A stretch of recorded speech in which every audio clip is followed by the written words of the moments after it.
Okay, well, hello to everybody. It's 12 noon. That can only mean one thing. It's the Institute of Health and Social Care Management's Power Hour. And this time it's all about whistleblowing and speaking up safely. We are delighted to be very shortly launching a whistleblowing and speaking up short course masterclass that's been created for us by one of the panelists today, Tom Bell. But today we're also joined by Roger Kline, Shaun, Elizabeth Fox, and we're hoping Amy Sykes from the Royal Wolverhampton Hospitals NHS Trust. But before we move along, my name is John Wilkes. I'm the Chief Executive of the Institute of Health and Social Care Management. Thank you very much for joining us today. I'm going to ask each of the panelists to introduce themselves. First, let's start with Elizabeth, please. Hello, Elizabeth. Hello, John. That's lovely. Thank you so much. My name's Elizabeth. I'm one of the co-founders of Nightingales Army Community Interest Company. My colleague Felicity and I set up Nightingales after speaking up and whistleblowing at our previous care provider, and our needs and our concerns were not heard and not met. So we looked to making a community interest company that can support health and social care and healthcare assistants who are entering the health and social care sector, to provide them with clear training, standardised awareness and policies and procedures to develop in their role and to increase their career pathway and stay within the sector, increase retention and reduce turnover. So quite a big aim. Sounds very worthy, Elizabeth, and I'm sure you're going to be a fantastic ambassador for it. Let's go to Shaun next, please. You're muted, Shaun. Yeah, good afternoon, everybody. My name is Shaun Keep. I'm a co-founder of a speak up company called Say So. And my background is this. So I spent 34 years in the Met Police dealing with all sorts of muck and mayhem and murder and bullets and stuff. But a good proportion of that time was spent in safeguarding roles, child protection teams, investigating domestic violence and other offences against vulnerable people. When I left the Met Police, I went and did a project down in Surrey, actually, and I was asked to review something like 120 what was viewed as serious care failures over a period of 5 years. So there are about 20, 25 a year in Surrey. Not all of them ended up as criminal matters, but they asked the police to be involved.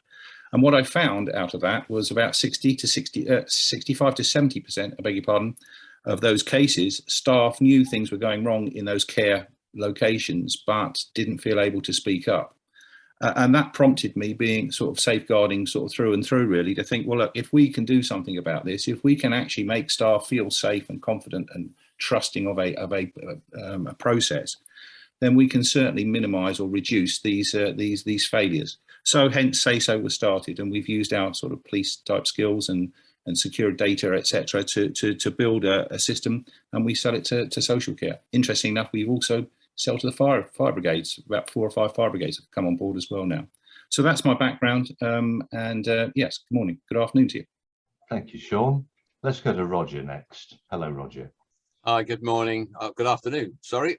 I'm Roger Kline. I'm a research fellow at Middlesex University Business School, and I spend most of my time looking at and writing about and researching workforce culture in the health service, and part of that has been spending lots of time doing pro bono work supporting staff who have raised concerns of all sorts, sometimes about care, sometimes about the treatment of staff, particularly bullying and racism. And I suppose I just regard whistleblowers as kind of gold dust, the canary in the mine. We shouldn't really need to have this conversation at all. It's very uneven. Some trusts are much better than others. Some are shockingly bad. Some are pretty good. And we shouldn't have that level of unevenness. So that's why I'm here today. Thank you, Roger. And we'll finish with Tom. Hello, Tom. Hi, John. Thank you very much for that incredibly positive introduction. You're so upbeat, actually. It's good to have you always in the room I think it lifts everybody. So my name's Tom Bell. I'm an organisational culture and ethics consultant. I'm a trainer, author, speaker, and I'm a former NHS manager who lost my job after whistleblowing. And I think the thing I would open with is just to say from me that whistleblowers don't get sacked for whistleblowing. Perfectly put, Tom. Thank you. And I'm delighted to say, just in the nick of time, the wonders of technology in the West Midlands have kicked in, and we have Amy Sykes here from the Royal Wolverhampton NHS Trust, Freedom to Speak Up Guardian. Amy, would you just introduce yourself very quickly for us? Thank you. You're on mute at present. There you go. You're fine now. Of course. Thank you. I'm sorry about the technical difficulties. So my name is Amy Sykes. I work at Royal Wolverhampton NHS Trust as their lead Freedom to Speak Up Guardian. Perfectly put. There we are. What a galaxy of stars for you all. Okay. So what we're going to do, we'll kind of go round. I'll try to balance it up. I'll try to give all of the panelists the opportunity to speak. We'll have about 15 minutes at the end, I hope, for some Q&A from the audience as well. I think the first question we need to start with is, what steps do people need to consider before they go the full-on whistleblowing and raise their concerns to a whole new level? Because I'm sure we're going to find out later in the conversation the sort of consequences that you might have to realistically consider. But what sort of steps can you take before you get to that point, and then when you are planning to maybe go whistleblowing? And if I may, I'm going to start with Amy, because we've spoken before, and she is a Freedom to Speak Up Guardian. So Amy, can you just kind of get us started with this? How do we get ourselves prepared to raise an issue, basically? And ideally, if things were working as they should in all organisations, then the first port of call for a staff member would be to have a discussion with their line manager. Of course, that can become complex if a concern is related to that line manager. So then an individual might want to think about the next person in line to have a conversation with. Often when individual staff members become disheartened is if they feel that they've raised something to their manager or management within their department and something hasn't been done about that, or it hasn't achieved the outcome that they desired. So there are then further options for staff. We would then say, okay, well, have you approached HR? Have you approached your Freedom to Speak Up Guardian to have a conversation? And we start to think about what is it that's happened and what they feel that they need and best steps forward. Now, sometimes concerns will fall under our HR policies, and it is facilitating staff to have a conversation with HR around which policy they want to use for raising concerns. Could I just interject and say, of course, I mean, Royal Wolverhampton is a very fine organisation, and I know that you have got your policies very well laid out. I know how meticulous you've been in that regard and how easily it can be for people to access those policies and find them, but that is not the case everywhere. And you know, it strikes me that one of the issues might be, I'm going to come to Roger now. Roger, one of the issues might be that actually processes, policies, pathways are not necessarily clear for people. And remember, we're talking across health and social care here, so both very large and relatively small organisations. I wonder whether you've got some advice for people who are looking to raise a concern about where they might go to find those policies, or how they might assess whether they're fit for purpose. So you're right, John, to say that it varies. If it's, I mean, ideally, as Amy says, you should be able to raise it within your team with your manager, and it gets sorted there and then. But the National Guardian's own report says that shows that's often not possible. So I always say, first of all, you need to talk to someone you trust informally if you can find them. If you can, and there are other people affected by the same issue, try to raise them as a group. Be clear what it is that you are raising. Is this the only way it can be raised? Try to collect, before you raise the issue, if you can, the evidence. and be able to explain why the behaviour needs calling out. So if you're a nurse or a doctor, for example, you may well be doing it because your professional code of conduct requires you to do so. You should certainly look at the local policies, but you know, research shows, the data shows that the less well rated, for example, a trust is by the CQC, the more likely it is that they will not get support from their organisation. And that's a real problem. And in those situations, I think people need to, if you think the local freedom to speak up guardian is effective, and some are fantastic and some find it very difficult to work, you should talk to them, talk to your trade union. Now, my experience of trade unions, I'm speaking as someone who's a trade union official for 25 years, is that they vary from the fantastic to the absolutely awful in terms of their ability to support and be ready. Unfortunately, think about the likelihood or the possibility that you may get pushback and prepare for that. And people are often completely surprised. So, but the most important thing is to think about what it is you're doing. How confident are you that you've got evidence for it? And then think about who you're going to raise it. In some organizations, for example, if you can't raise it with even with the freedom to speak up guardian, which is the case in some places, there's usually an assigned director, and they again vary between the very good and the pretty useless. So it's patchy, really. And if everyone was like Amy, we'd have less of a problem, but they're not. Thank you, Roger. Shaun, I'm going to come to you, if I may. In your experience, you know, given what you've done and the way that your consultancy operates, what advice would you give to people who are aware of an issue and then they know they should raise it, but they don't kind of know how to gather their resources together, if that makes sense? Yeah, I agree with what's been said so far, but I think we operate in the care sector predominantly, but also with emergency services, and I think it's important for the potential whistleblower, first of all, to know what their policy is and where it goes to.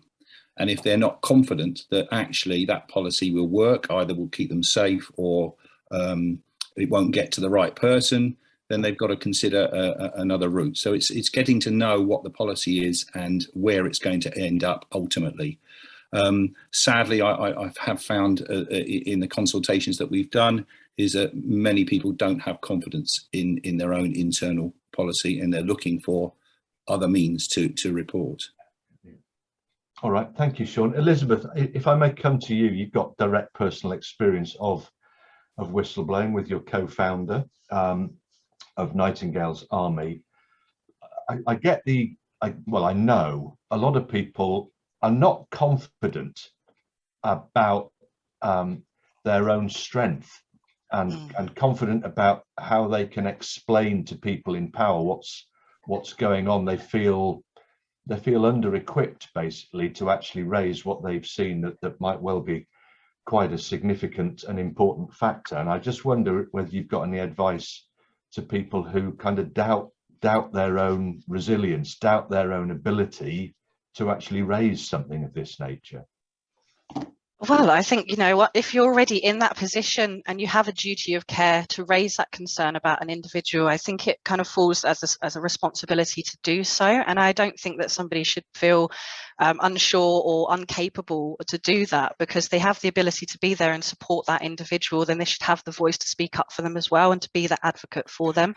And it, as Roger said, going back to finding someone who may have similar concerns, you know, writing concerns with them, or just kind of joining up with individuals within the care provider to raise those concerns as a group if you don't feel confident doing it as an individual. That's what Felicity and I did. I was acting as a senior at the time and she was a care assistant. She came to me and then together we raised concerns, myself acting as a senior. But again, with Amy said, you know, it's difficult if you are raising your concerns about a line manager. Sometimes you have to go above and beyond, and best practice, best policies is to have all of that on display for not only the care assistants but for the public as well, to be able to speak up and whistleblow if they've got concerns. So yeah, I just say get together as a group and feel confident and do it. Put it in writing as well, so you've got a paper trail. You know, verbal conversations can be dismissed. or they may not have happened in some ways. So definitely put it in writing. Just go above and beyond and do what you can. If you know you've spoken up, then that's the best you can do. Thank you, Elizabeth. I deliberately finished with Tom because I know Tom's got direct experience with this. He wouldn't be sitting here today in his little cabin if he hadn't. Tom, your thoughts in respect of if you know you need to, how do you prepare yourself? So a lot of good points being made, I have to say. Roger's point about finding somebody that you can trust to talk to informally. Now on the online course that created in partnership with you guys, John, I've talked about an organisation called Protect, which provides impartial information to anybody who's thinking about this, because it's a bit like, and some of the listeners will identify with this, I guess. Any Matrix fans out there, you know that point in the film where he's offered the red pill or the blue pill, and if he takes one pill, everything's normal and just goes back to what it was, and if he takes the other pill, well, he's going to go down the rabbit warren and there's no return. And I think the thing that everybody should come away from today with is a sense that whistleblowing is the last resort. It is absolutely the last resort. But if you're like me, you might have done it without even knowing that you did it. Yeah. So you took the pill at a point where you didn't understand that you were taking the pill, because I didn't understand the culture. So that was job number one. Yeah. I was a pair of fairly new eyes in the NHS. I'd come from a mixture of private sector, business advice, third sector, etc. And I thought I'd misjudged the culture completely. So I thought I was having what Eric Byrne would call adult to adult conversations, where the feedback I was giving would be simply seen as information, not perceived as good, not perceived as bad, but just being perceived as is, and being, as Roger referred to it, the gold dust, if you like, which then once you understand where the concerns are, you can address them. I had never imagined that a publicly funded health service would not want to hear those things. But we're then in that territory of recognizing that the culture of a lot of public sector services is one where the customer is perceived as the regulator, and the reputation is key to the organization. And there are reasons for these things. It's not that health and care services are staffed by terrible people. That's not the case at all. What we have got is a whole lot of good people working within some very dysfunctional systems, some slightly more functional than others. So understanding the culture of the organization that you work in, I think, is job number one. And when you think of whistleblowing, come right back to step one and ask, what's the purpose of what I'm doing here? And do I understand actually what's going on? So for me, one of the big things here, John, is the power of questions. And those questions start with questions to yourself. Yeah. So do I actually understand the situation? Because what I think might be happening might not be happening. And what I see happening may be happening for other reasons than I think it's happening. I hope this makes sense. Yeah. So get that perception correct. Then if you can find someone you trust, that's great. But be aware when you speak to someone and identify somebody that you can trust, you are putting them on the spot. And I know that sounds selfish, because carrying the load on your own can be quite difficult. I've got that T-shirt and it wasn't easy. I'd go so far as to say it actually took me to the brink. And I mean that in the literal sense. But bear in mind that if you speak to somebody and you feel you can trust them, you are actually putting them on the spot, because you're sort of asking someone else to take the pill with you. Yeah. And when we talk, you're right, whistleblowing is a last resort, because what you're after here is you're after improvement. That's all it is. All you're after is improvement. You're after better services. You're after better patient care. So are there questions you could pose which would be less threatening? And I have to say, my own admission, my own failings were, I didn't understand the culture, so I didn't question it in the right way.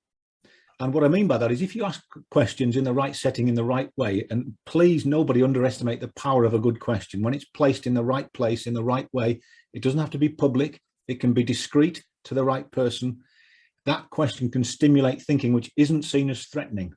And I hadn't grasped that. You see, my private sector background and my marketing background, my market research background, if you like, was let's dig up what's happening and let's just show it to people, because won't they welcome that? And that was a huge mistake on my part, because the response of directors was just to put their fingers in their ears and go, we can't hear you. We want to hear you when there are things that are good, but we don't want to hear you when there are things that are bad. And you really need to think incredibly carefully about what you are about to do. And that varies from place to place. So when I talk to people about whistleblowing, well, hang on, sorry, Tom, I'm going to have to cut across you a little bit. Please do, because I want to move on. We're kind of starting to move on to the next bit. So, Amy, we've got people who've been through their initial fault raising, issue raising phase.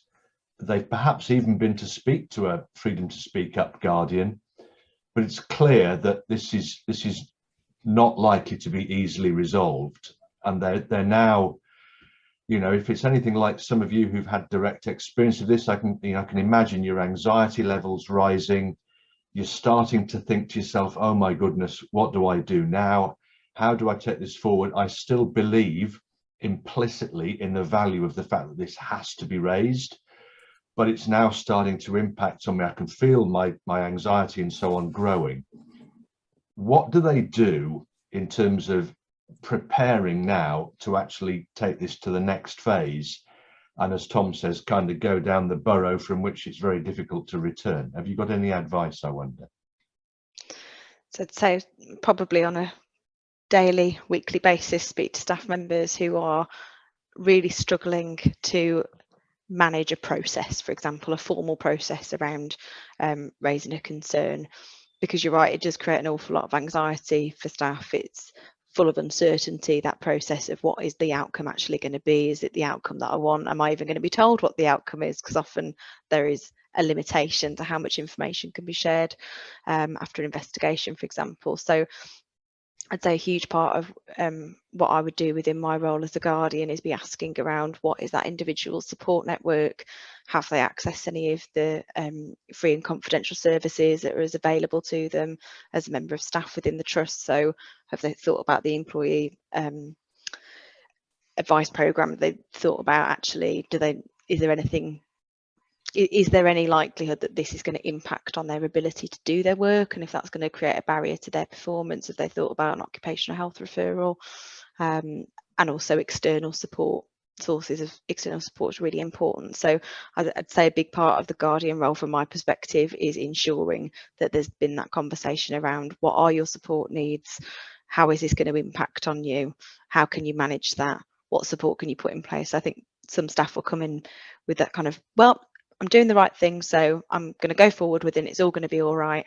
And it's sort of a gentle reminder of, really love your enthusiasm for it's all going to be all right, and I don't want to dampen that, but really important that you prepare that this might not be as easy as you think, or it could be quite difficult, and what support do you need?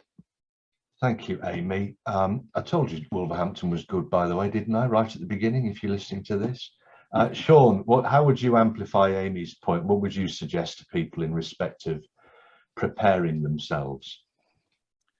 Well, as I said before, get to know your own process and where it goes. In our experience, what we've done, and I can only talk about the care side of things, not the NHS, we go and visit the staff, and we go and talk to them, and we explain how our service works. But ultimately, we offer them a safe route. So if they are really, really concerned around something that's really significant, we might as well just be anonymous at the end of the day. Let's just go down that route.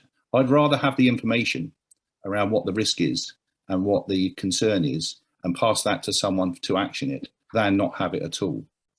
And if at the end of the day we can't convince someone that actually, look, you will be safe because you're protected, etc., whatever the process is, unfortunately there are a lot of skeptics out there, as we all know. I'm happy to have the information anonymously. I think provided it's good and detailed information, that's what I would say if they're looking to prepare and fear speaking up. Thank you, Shaun. Roger, I'm going to come to you now. If you're watching this, you can see there's a little pattern that I'm trying to kind of navigate through our panelists, but it's the only practical way to keep this on track. Roger, so somebody's decided, right, this is just not being resolved, and I've now got to really press the button that I don't want to press. I need to formally get hold of my whistle and blow it loud and long. What should they be considering in terms of how they do that? So it's an answer in two halves, I think.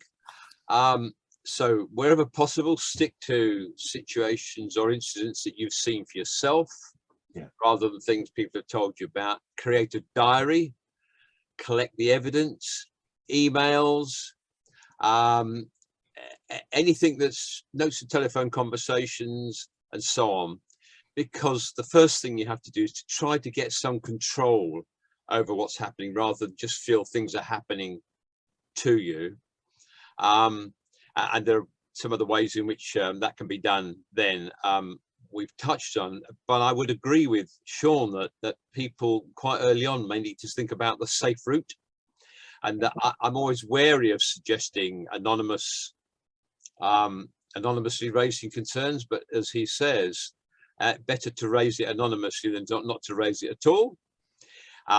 Sometimes if it's a significant issue that's clearly not being dealt with within the organisation, it may be possible to go to your local MP.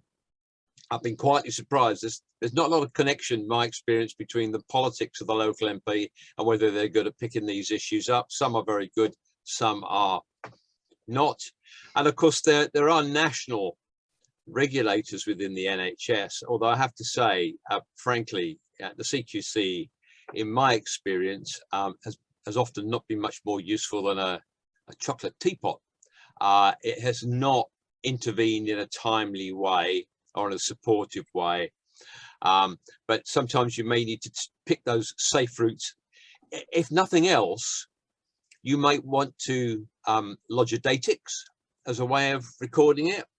If you've got confidence in the freedom to speak up arrangements, you should certainly use them, but remember the pressure that they are under sometimes if it's not a supportive organisation, and be prepared to be prepared for pushback. So there are things you can do. I think the most important thing is that people have some sense of control over what is going on, rather than they're just being buffeted around, because that's very demoralizing and it can make people very ill. I love the advice about the evidence gathering. I love the advice about, don't put in hearsay and this kind of stuff. I would add one thing, John. Yeah, go ahead. I always tell people, all those emails, notes and everything else, take copies of them and take them home. Yeah. Because numerous occasions people suddenly lose access to their work email and all their evidence has suddenly disappeared.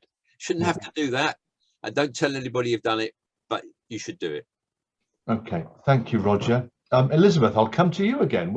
Any comments you'd like to add from what you've heard already from your fellow panelists? No, I think it's all well covered. I definitely agree with Roger. Taking a diary of information, keeping all of those facts and keeping them all to one side, and no hearsay. As care assistants, we are taught to write down only the facts, not hearsay, in our care plans and our records anyway, so they should be legible and easy to go back and take that kind of timeline. And utilising, if you are in a home where you can speak up and talk freely, utilising your staff supervisions. Best practice would be to have a supervision kind of every 1 to 3 months with your manager. So if you do have kind of concerns in between and you want training or accessibility or something needs to be reviewed, that's always a good time to kind of speak up in confidence in a kind of one-to-one scenario, and utilising staff meetings and things as well to talk as a group and raise concerns and look at how we can make changes. So that's always a good way to look at it. Thank you very much. I'm going to go to Tom now. Tom, we've heard lots of kind of background advice here about how to prepare, and you know that you're now going to do this loud and long blow on the whistle, but how does one actually elevate this beyond the standard, I have a complaint that I'd like to raise?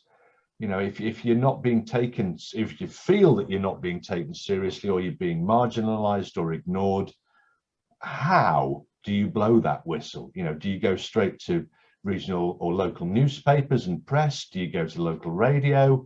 Do you go directly to the chief executive and board and so on? Do you have any advice for people in terms of what you actually do when you want to blow that whistle? Oh, great question. So there's an interesting comment in the chat box there from, I think, Efua, who asks, how do you find out the culture of an organisation? Because that, I think, dictates what you do next, yeah? And that point that Roger made about trust? Are there people in there that you can trust? And is there, I think it's interesting that the CQC has been highlighted within this conversation, because I think that's absolutely valid. I think some of the tragedies that have unfolded in the NHS over the last few decades unfolded in part because the CQC didn't see what was really going on, you know. So what I did, John, was I contacted the CQC, and I made a huge mistake because coming right back to that point of where to start and what the purpose was. I didn't understand the culture of the organisation, and I didn't know what I was about to do. So I approached my directors and managers with my concerns, as I said, as a sort of in an adult way. And by that time, of course, you've put your head above the parapet without knowing it, yeah? And Shaun's point about anonymity, I think, is really interesting, because I think a lot of the regulators don't take anonymous issues seriously. Now, whether that's right or wrong, I think it's perhaps a lengthy debate for another time, and maybe there's something about the CQC processes and other such things that need to be looked at. But I went to the Care Quality Commission, and just as Roger advised, I had kept all my emails, I'd kept notes of my conversations, etc. And yes, a lot of those did go missing, Roger. I contacted the CQC, and my concern was specifically in relation to how the requirements around the fit and proper persons test for NHS directors was being circumvented, yeah, in the case of the trust that I worked in. I then found out that the CQC didn't have the power. Can I just interrupt you, Tom? When you say you went to the CQC, I mean, that's a very large organisation. Did you just go to a phone line of theirs, or what did you do? Yeah, so I started with the phone line, which I believe took me through to an office in Newcastle. And I then obtained an email address. And there is an email address on their website, on the CQC website, for expressing concerns. But I managed to get dialogue going with somebody who's named, because I always think that's useful. Because I think sometimes there's this, when you whistleblow, and I'm not even sure I like the term whistleblow, but I guess we're stuck with it. Well, let's not split that hair right now. You're right. Where we are. So I think there's a sense when you step forward, you almost expect, and there is a sense from the regulator that, oh my goodness, who's this? Yeah. A sense of, God, really, you know, which is wrong, by the way. It's the response is completely wrong. So I always find it's useful to engage with a named person, because you need to give them a sense of you, and they need to have a sense of the context, yeah.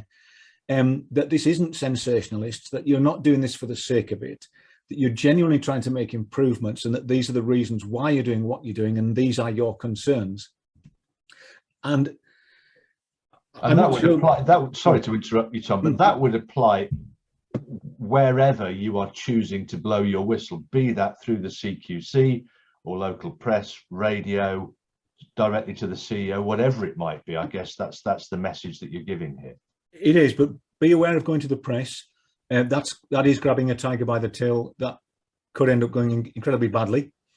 I remember when I was first trying to talk to the press about the abuse that had happened to my sister Alison when she was in a mental health hospital, that the guy had 3 meetings with me and eyeballed me 3 times, and this was just a local journalist, before he believed me. I had to produce all the evidence, because again, there was this sense of, I've got a storyteller here, I've got a sensationalist here, somebody that wants press headline. And that clearly wasn't the case. So, and the press has been decimated in terms of its capacity, John. You know, if you look at what's happened to local press capacity over the years, a lot of the investigative teams that had the capability and the capacity to look into these issues, they don't exist anymore, certainly not at the local level. And trying to get the attention of the national press is incredibly difficult, because again, their capacity has been decimated. I think somebody did a quick survey on how much press content is issued unedited. So when you pick up your newspaper or you're listening to your chosen media channel, about 70% of that content has been submitted to them by people with a PR interest, and it is not edited or looked at. So would you suggest, and I'll tell you what, I'll do this, we'll open this up now to all of the panelists. What would you suggest in terms of the route that you choose? How do you choose your route for raising this beyond the immediate process-driven system that you feel has failed you? Would you do this as a written submission initially? Would you do it as a telephone conversation? Would you do it as a meeting? Or have you got any advice in this regard? Yeah, if I may, what worked for me eventually was to create a timeline. So you've got to, what you're asking people to do, because you're asking people to take on a whole lot of information, and some of it can be quite complex. And if you create, what I did in the case of my my sister's story, was create a timeline which gave people over the course of the years, this happened then, this key event was then, this was the response, and that can feel a bit tedious and a bit onerous, but actually as a readable document, that immediately gives people a sense of, right, this is the issue, this is what's been done, and this is where we're up to. And I think it's also really good for the individual. When I was creating that document, I actually found that for me it worked well. Yeah, I was actually I was joining the dots and going, yeah, okay, right, I kind of get this now more than I did before. Does that make sense? It does, Tom. Yeah, thank you. Anybody else would like to comment? Yeah, I think I agree with everything that you said so far, or that's been said so far. But I think you've got to show, or at least think about exhausting your internal methods first before you then say, well, I'm going to go outside the organisation. And when you do go outside the organisation, please understand what you're going to get yourself into. But the first port of call there for me would be the regulator. I think you've got to show that, look, I'm being responsible here. I'm not going straight to the papers. I'm doing what is the right thing. No one's listening to me at work. I'm going to now report it, as Tom was saying, to the regulator with all the package of everything that backs that up.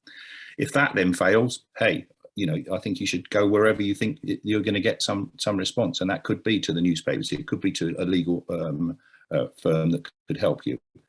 So that's what I would say. Can we ask, perhaps Roger or Elizabeth or Amy, in this regard, should you seek some legal support for yourself before you take this major route? Yeah, I would definitely seek out Citizens Advice Bureau or speak to a union. If you're not already registered at a union, please get registered to a union. Definitely seek out some advice from a union. Citizens Advice have free legal support and advice over the phones. You can get help from them, or go to the local authority, the council, and speak directly to them for any advice. Thank you. Roger, anything from you? So if the initial informal verbal raising of a concern followed up, I would always say, by some kind of written response, doesn't work, the research shows you're in trouble, because the very big piece of research done in 2010 by Protect, which showed that the more you raised a concern, the riskier it was in terms of your own well-being, particularly in health and social care. So I think, first thing is to be really careful. Legal advice can be really helpful in terms of making sure you don't do things that might come back and bite you later, or make sure that it's easier if you do have to go to court. But I always say the chances of winning in court on a whistleblowing claim are less than 1 in 20. That's of the claims that even get to court. So the law should be seen as a threat by all means, but actually it's not a very effective one, which is we'll perhaps kind of come on to later. So getting legal advice is helpful. I have to say, some union lawyers are absolutely useless. Well, I worked for 8 different unions, so I've been around them. Some are very good. So you have to be careful, but you will need some advice to either tell you what to do or what not to do. I would suggest pretty early on, before you've made mistakes that can't be undone. Yeah, great call, Roger. Amy, I'm going to give you the opportunity to round up this section. I mean, my own view is, if you've done that initial raising of a concern and you've done it intelligently and well, and you've maybe even been through the freedom to speak up Guardian route, and it's still not being done, at least you can look yourself in the mirror and you've given this your all in terms of the first phases of raising the issue. So we're very much here speaking about the exceptions when that's just not worked. But anything finally to add from you? I would really echo what's been said by everybody, but especially Elizabeth and Roger with regards to getting advice. Another source of advice and support can be ACAS as well, particularly where there are concerns around discrimination at work, for example. So they're another useful source of support. Okay, well, look, that's great. Thank you, Amy. I just want to quickly refer to the draft bill that's going to Parliament here. Roger, would you like to just explore some of the themes of that, please, for the audience? So we kind of know what the Public Interest Disclosure Act was a well-intentioned bill 25 years ago that hasn't really done what it said on the tin. And in particular, what the current bill that's had its second reading tries to do is to stop the idea you can only gain redress through an employment tribunal, try to stop the situation where you only have rights after you've suffered detriment, to place a proper duty on employers or regulators to investigate concerns. And I think the bill, Philippa Whitford's bill, I think is broadly quite good. Crucially, it talks about establishing a whistleblowing independent whistleblowing body, which will kind of set the standards, set out how issues should be investigated, stipulate protection from detriment from the point of making their disclosure. Employment tribunals are really a really bad way to try and sort out concerns, because they're interested in employment issues, not the original issue that prompted somebody to raise a concern. I think the final thing, though, I would say, John, is it's correct that we have the best possible processes and procedures and training, and it's important we have much better law. But certainly in the health service, and I think in care too, we have to avoid focusing too much just on protecting those who raise concerns. So we've got to fix the silence, if you're right, rather than just the person's provide protection to the person's, unless the culture is one that welcomes the raising of concerns as if they're a canary in the mine.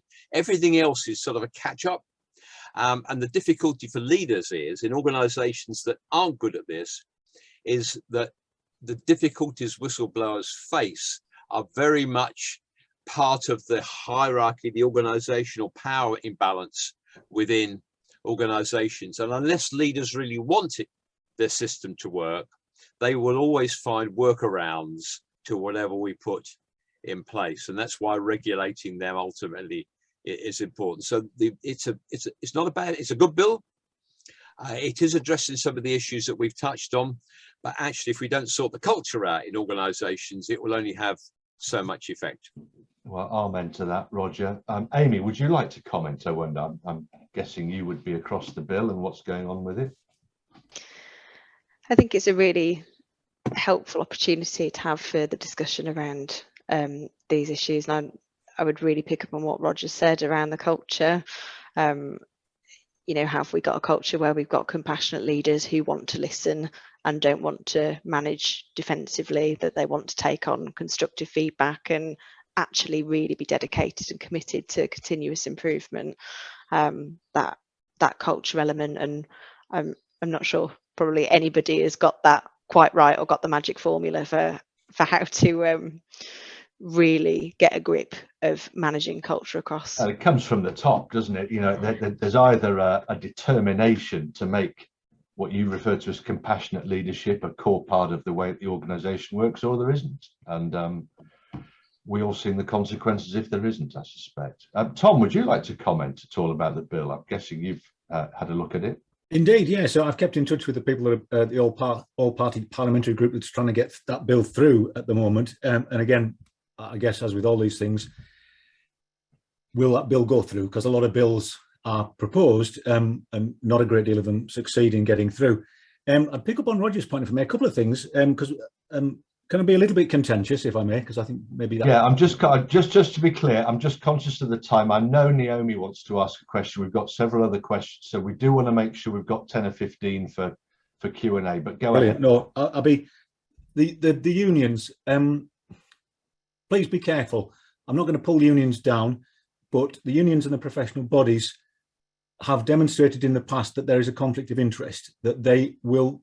you might be reporting on something to a union that the union will then protect that person. And that happened in my particular case. The union felt its duty was to protect its members, and that was adverse to the process.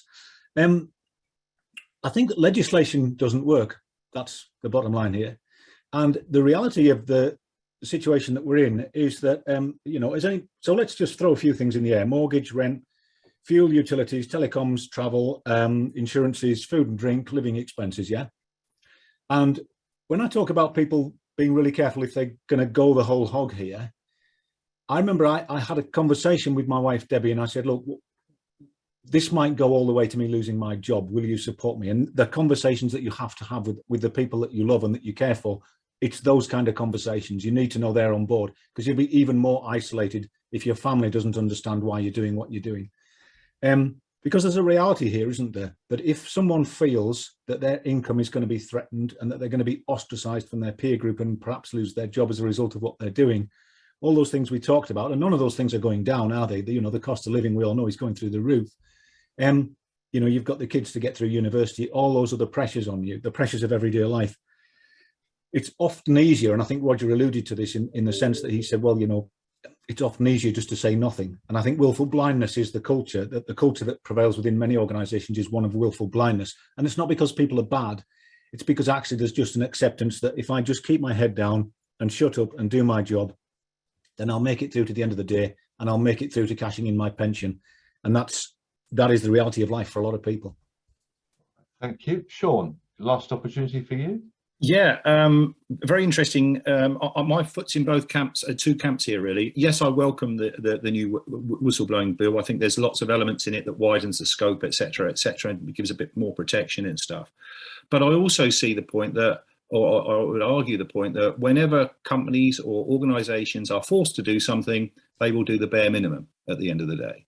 And I'd like to go down the route of, look, I can show you, if you have a good whistleblowing, and I hate using that term, a speak up process in an organisation where staff are encouraged to speak up early, you know, and they have trust and confidence in the system, you will get far more information out about what's going wrong in your business than you would otherwise. So why not latch onto that? It's an organisational It makes good business sense to do it. So there's like a stick with the legislation and a carrot with what I feel should be there as well. And I think a combination of the two is what we need to bring the cultures forward. You know. Thank you, Shaun. Elizabeth, give you a final go. Thank you. Yeah, I think as a company where we aim to provide standardized training and accreditation to healthcare assistants, we look at kind of stripping it all right back. And we were talking about culture a little bit earlier. If we train and bring people into the sector where they have the awareness, where they can speak up, the confidence to speak up, the training and the knowledge, we can remove the discrepancies within the health and social care sector and the care that's being provided, lower the risk, lower emissions to hospitals, and increase speaking up and whistleblowing and the confidence around that. So that's what we help to aim by improving the training and social care systems. So yeah, we think there's definitely, as Shaun says, a kind of carrot and stick. We've got to encourage the care staff and the companies to improve their ways in a certain way, but they're also bringing this bill to the front of the public's eyes, also a good way to make them aware of what's going on, really. So yeah, I agree with Shaun, there's definitely a carrot and stick motion there. Thank you, Elizabeth. Well, look, I said we'd try to get you 15 minutes. I've got you 12 minutes, audience, for your Q&A. And I know Naomi would like to ask a question of Roger first of all. Naomi, straight to you. Hi, hello everyone. My name's Naomi Bennett. I'm a registered nurse. I'm also the founder of an organisation called Equality for Black Nurses. And within our organisation, we support nurses, specifically black nurses who are facing race discrimination.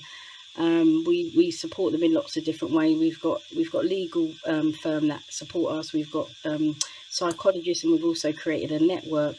But really, I was quite interested to hear about the session, and basically the issue of a lot of the problems with race discrimination often fall into the remit of whistleblowing. Oftentimes when nurses come to us and we do a triage and a root cause analysis, usually there's some form of whistleblowing that has taken place before that that nurse or whoever's coming to us it starts experiencing bullying and harassment. So we've noticed a cycle And so what I think my question really was to Roger, in the respect of, so many of these cases of whistleblowing by our ethnic minorities, oftentimes there's not enough awareness of the race element of the issues, and sometimes they might go to their union reps, and the union reps will say, I can't see any racism, can't see any discrimination. And because of the insidious nature of race discrimination, oftentimes trying to report a whistleblowing as an ethnic minority, you can sometimes you know, the problem can then turn to you. You know, often union reps don't understand. The Speak Up Guardians, no disrespect to the service, I know it was intended for all the good reasons, but many of them also disregard our nurses, and they end up being gaslighted. And then any investigations tend to be whitewashed. And often we find in some of the reports where they've raised whistleblowing issues, the race element is just completely omitted from the sort of the conclusion. So my advice really was to Roger. So what kind of advice could you give to Black and Asian and ethnic minorities when we've got racism intertwined in an element of the whistleblowing issue? I hope that makes sense. Great question. It does, Naomi. Thank you. Roger. So hi, Naomi. So this is a common problem. I've written advice for trusts on how to investigate allegations of racism, including where people raise them as whistleblowing concerns. Any allegation of racism often leads to tremendous defensiveness. People's first response is, are you calling me a racist? Or, you know, prove that the person was motivated by racism, it was just banter or something. Motive doesn't come into it. There's well-established ways of establishing whether or not race is or is not an issue. There's a whole, actually, if you want to go down, there's a legal framework establishing it. But I always caution people really carefully. If you're going to raise race as you personally, not as an organisation, if you personally are going to raise race as an issue, you really, as I think Naomi's hinting, have to be really careful, because it's the one issue, even more than allegations of bullying, that leads to a defensive pushback and people being accused of playing the race card and all sorts of other nonsense. So really get your facts right. Make sure you've got an evidence trail. Try to get witnesses. Be prepared for pushback. Be prepared to go to the top of the organisation, who will have all sorts of policies saying we're against racism. Try and find, for example, whoever leads on the board on equality. But bear in mind that it will be very difficult. And I have to say, sometimes my advice to people, if you're on your own and it's not absolutely cast iron, is you need to think about moving on, because the NHS is really not capable of getting to grips with these things. Organisationally, there's lots of things an organisation can do, but for an individual, it's very difficult. And I've given pro bono advice probably to, well, certainly to hundreds of individuals. And sometimes you have to say, do you know what, this is quite risky. This is what you should do. Some of the things we've discussed here. Freedom to speak up guardians can be very helpful. But in our experience, we did some research on this for the National Guardian's Office. And I'll finish on this. It's called Difference Matters, because what we found was you didn't need to be a Black and minority ethnic speak up guardian, but you needed to have an understanding and an empathy for the issues. Otherwise, people won't trust you. They won't come forward, and they don't trust you to do it properly. The same applies to union reps. So right, I'm going to have to cut across you a little bit, Roger, for time. Thank you. Naomi, thank you. Great question. Let's go straight to Jayanti, please. Thank you. I just wanted to ask Roger, I have been listening this for last 1 hour. I had raised a concern with regards to one of the senior posts, which was advertised internally for a week, and the way it was done directly to chief exec. They have acted upon, and they have come back with a resolution framework, and they have gathered some facts, and they have asked me to come actually tomorrow to find out whether they want me to appoint an external investigator or else they want to go through the internal investigation.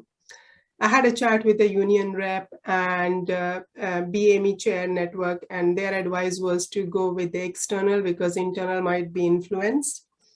So the trust already had a previous external investigation, which we never got the report to see. I was part of that focus group and things like that. So the question to you is that tomorrow I have to go with the union rep, and I'm talking to one of the directors to formalize the process in terms of not formalizing the process, but deciding which way you want to go. So what would you advise? I think that's pretty tough for you, Rog, given that you don't know a lot about it. But well, I mean, I'll say a little bit, and I just wonder perhaps Elizabeth or Shaun might want to chip in. The reality is it's very hard for individuals to challenge these sorts of issues. And I agree with having an external investigator, but not all external investigators are as good as I suspect Shaun is. And you need to have a say in who it is. You need to set the terms of reference. And you really need to do all the things we talked about earlier in terms of preparation. Even if you do that, organizations can be very defensive. They prefer to be comfort seeking with difficult information rather than problem sensing. So that's a bit of a fudge because I don't know all the details, but I just wonder whether Elizabeth or Shaun might want to sort of... Let's try that. Elizabeth, what about you first of all? No, again, without the details, it is extremely difficult. I would agree, yes, external and individual, but again, it's not guaranteed, is it? So it's a very difficult situation. Again, reflecting on what we've said over the last hour, just taking all of that information, documenting it, diary, it's all I can really advise at the moment without knowing more. Thank you. And quickly, Shaun, because I want to have time for Janaba to no, ask. I agree. External, we have found so many people who are fearful that as soon as they go internally, the agenda changes to protect the organisation rather than protect the individual. Perfectly put. Okay, well, look, Jayanti, if you want to provide your contact details in the chat, then maybe one of the panelists will be able to give you a little bit further advice, or at least chat to you. And we wish you well with what's taking place. Janaba, nice and quick, please. All right, thank you very much, and good afternoon to everyone. It's not a question because since I started listening to this session, all I heard is it's very hard and it's very unsecure for people for the whistleblower. Is there any route we can take that make it easier, especially for the health and social care whistleblowers? Because it's always like the person have to think twice before blowing the whistle. Sorry, because most of it, if it's something that didn't sit well with the company, or is the manager didn't sit well with the manager, it end up backfiring to you. Are people gonna be ready to risk all those things and do it, or do a whistleblow? So what route can we take that will make it more easier and more comfortable without being hearing it's very hard, or you have to be ready to this, you have to be ready to that? This means it's very scary for people to whistleblow. Thank you. Well, thank you, Janab. It's always great to hear from you. And I think we've given a lot of actually very practical advice during the course of this panel session. But perhaps if I ask Amy first, and then I'll come to Tom to finish up. Obviously, I can't speak on behalf of all guardians, but knowing the approach that we take at Wolverhampton, I would like to think that we do try to make the process easy to navigate by providing support, impartial advice. We do try to really facilitate people getting to the right person to speak to. We do try to facilitate difficult conversations with senior leaders and try to make sure that the right people are aware. So I would say that's certainly how I would see my role, but I appreciate I can't speak for all guardians in all trusts. I couldn't guarantee that that is an easier route to take. I think, Janaba, that certainly the activity around collecting evidence, maybe doing a timeline, as Tom suggested earlier, being very precise about the evidence that you choose to give and the facts and figures that you choose to include in that evidence, all very important. But Tom, any final response to Janaba from her question? Yeah, thank you, Janaba. I think what I hear you saying is there an easier way? And so I suppose I would, if we broadly look at three options here.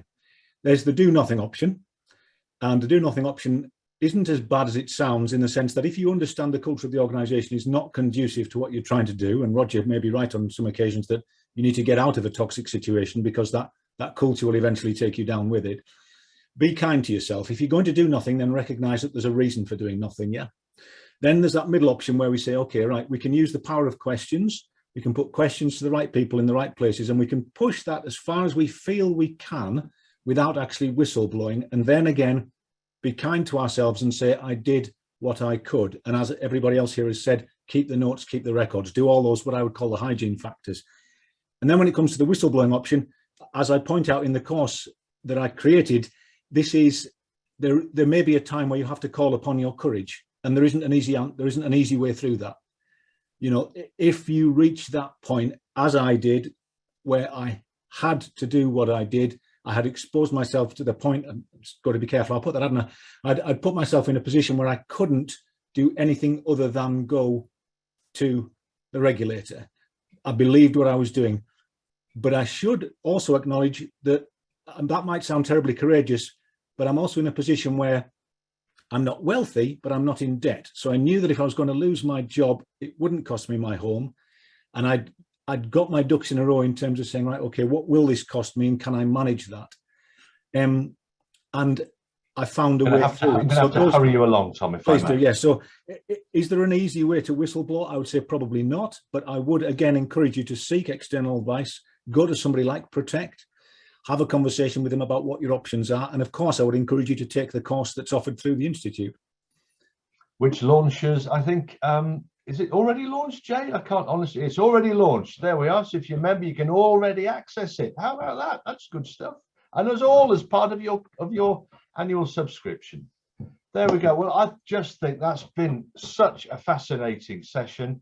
My personal thanks to Roger and Shaun and Amy and Elizabeth and Tom. Thank you to all of you for listening in as well. If you have any questions arising now that you'd like us to maybe put you in contact with panelists, or indeed you might even want to write an article or something like that for our own membership, we would always be delighted to try to facilitate or receive that.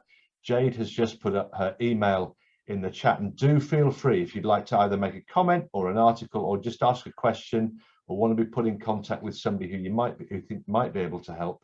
We will be absolutely delighted to facilitate that. All right, thank you very much. Panelists, give everybody a wave. Thank you. Good stuff. Thank you, audience.